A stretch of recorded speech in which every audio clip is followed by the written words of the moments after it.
அரசியலுக்கு வருவோம். தமிழ்நாடு அப்பப்போ கச்சடை சாக்கடையை கொஞ்சம் பேசணும்ல. எதுக்கு இதெல்லாம் பேசணும்னா இந்த சாக்கடையை பேசி பேசி நாரி போச்சு மனுஷங்கள். அவங்கெல்லாம் அரசியல்வாதிகள்லாம் இன்றைக்கி சசிகலா போய் ராமதாஸ் அவர்களை சந்திக்கிறாங்க. ரெண்டு பேருமே எப்படின்னா, சசிகலா மற்ற கட்சிகளுக்கு கூட்டணி சேர்கிற கட்சிகளுக்கெல்லாம் லஞ்சத்தை கொடுத்து ஒரு தவறான முன்னுதாரணத்தை தமிழ்நாட்டில் ஆரம்பித்தவங்க. அதாவது 2016 மக்கள் நல கூட்டணின்னு சொல்லி இந்த வைகோ, திருமாவளவன், 2 கம்யூனிஸ்ட்டுங்க, விஜயகாந்த் எல்லாத்தையும் கெடுத்ததே சசிகலா தான். ஆயிரக்கணக்கான கோடியை கொடுத்து தனியாக நில்லுங்கன்னு நின்று ஒரு மோசமான அரசியலை உருவாக்குனாங்க. அதே மாதிரி டாக்டர் ராமதாஸ் அவர்கள் எப்படின்னு கேட்டிங்கன்னா, எந்த எலெக்ஷன் வந்தாலும் யார் அதிக பணம் கொடுக்குறாங்களோ அங்கே போயிடுவார். ராஜ்யசபா சீட்டு பையனுக்கு பணம். 2 பேருமே கொள்கை இல்லாதவர்கள். கொள்கை இல்லாத 2 பேர் இன்றைக்கி ஒருத்தர் சந்திக்கிறாங்க. என்னன்னு கேட்டால் கூட்டணியா? என்ன கூட்டணி? 2 பேர்த்தையும் யாருமே கூப்பிடல. என்டிஏ கூட்டணியில் கூப்பிடல.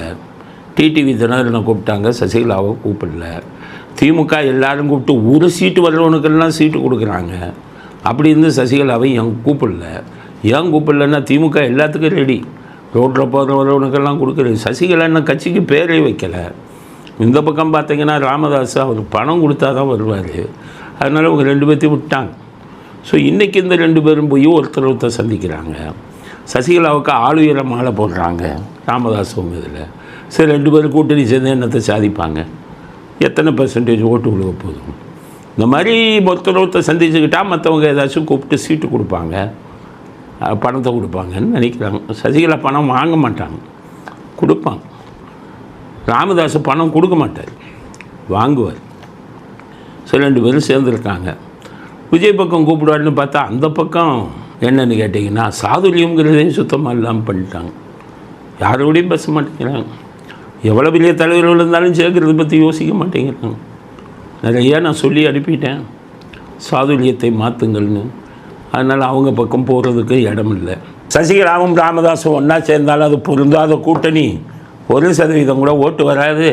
அதனால் தமிழ்நாடு அரசியலில் எந்த மாற்றமும் வராது அப்படிங்கிறது தான் அப்பட்டமான உண்மைங்கிறத நீங்கள் தெரிஞ்சுக்கணும். அடுத்து இன்றைக்கி இவர் வர்றார், மோடி திருச்சிக்கு வர்றார். மாநாடு மாதிரி நடத்துனாங்க பிஜேபி. என்னடா பிஜேபி மாநாட்டை பற்றி மட்டும் எதுவும் பேச மாட்டேங்கிறீங்களே நினைப்பீங்க. நாளைக்கு அங்கே ஏதாச்சும் திருடுனா பேசுவோம். திமுககாரன் திருடுனா வீடியோ போடுறோம். அவன் போட்டுக்கிட்டு ஒரு 10,000 பேர் வச்சுக்கிட்டு 10 லட்சம் பேருங்கிறான், வீடியோ போடுறோம். அது மாதிரி யார் தப்பு பண்ணாலும் சொல்லிடுவோம். நாளைக்கு பிஜேபி மீட்டிங்கில் தப்பு நடந்தால் அதையும் சொல்லுவோம். சரி, நாளைக்கு பார்க்கலாம் என்ன தப்புன்னு. ஆனால் இன்றைக்கி தப்பு நடந்திருக்கு, அதை சொல்லணும்ல. எல்லா தலைவர்கள் ஃபோட்டோ வச்சுருக்காங்க. இது அநியாயம், அக்கிரமம். என்னென்னு கேட்டிங்கன்னா, இந்த பூவை மூர்த்தின்னு ஒரு ஆள், அவருக்கெல்லாம் ஒரு 100-200 பேர் கூட அங்கே இருக்காதுன்னு தெரியாது. ஜாதியின் அடிப்படையில் வச்சுக்கிட்டு இருக்காங்க. கட்ட பஞ்சாயத்து.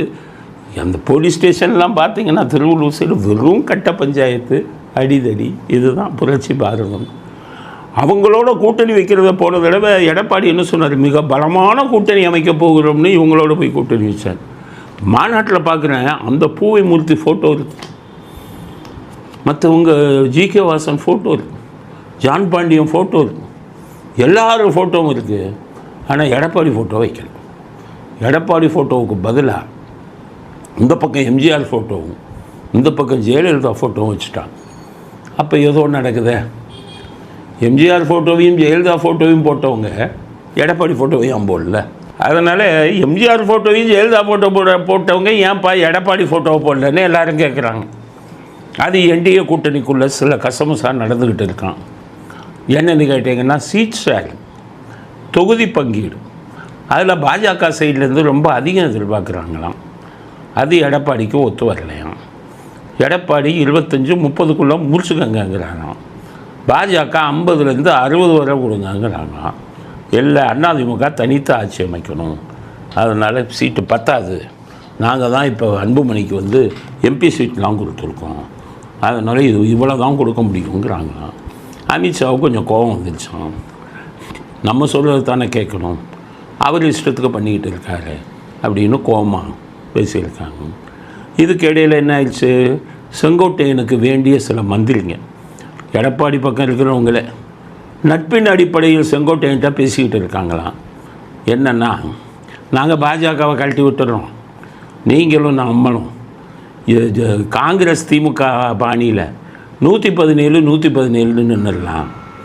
நீங்கள் பாஜகவுக்கு தானே பயப்படுறீங்க ஓட்டு விழுகாதுன்னு. இந்தியா, சீனா, ஜப்பான் உள்ளிட்ட வர்த்தக கூட்டுறவு நாடுகளுக்கு எதிராக அமெரிக்கா புதிய விசாரணையை தற்போது தொடங்கியுள்ளது. இந்த நாடுகளின் நியாயமற்ற வர்த்தக நடைமுறைகள் அமெரிக்க உற்பத்தியை எந்த அளவுக்கு பாதித்துள்ளது என்பதை கண்டறியும் நோக்கில் அமெரிக்க வர்த்தக சட்டம் 1970 அமெரிக்க வர்த்தக சட்டம் 1974 பிரிவு 301 கீழ் இந்த புதிய விசாரணையை அமெரிக்கா மேற்கொள்கிறது. அரசியல் கட்சி நடத்துறது வேற, எலெக்ஷனை ஈரானுடனான போரில் அமெரிக்கா ஏற்கனவே முழுமையான வெற்றியை பெற்றுவிட்டதாகவும், ஆனால் மோதலில் இருந்து வெளியேறும் எண்ணம் இப்போதைக்கு இல்லை என்றும் அமெரிக்க அதிபர் டொனால்ட் ட்ரம்ப் தெரிவித்துள்ளார். மட்டும் வச்சு நீங்க வந்துகிட்டு தேர்தலை நடத்த போறீங்க, நான் முதலே சொல்லிடுங்க, எந்த கட்சியுண்டும் கூட்டணி இல்லைன்னு சொல்லிடுங்க.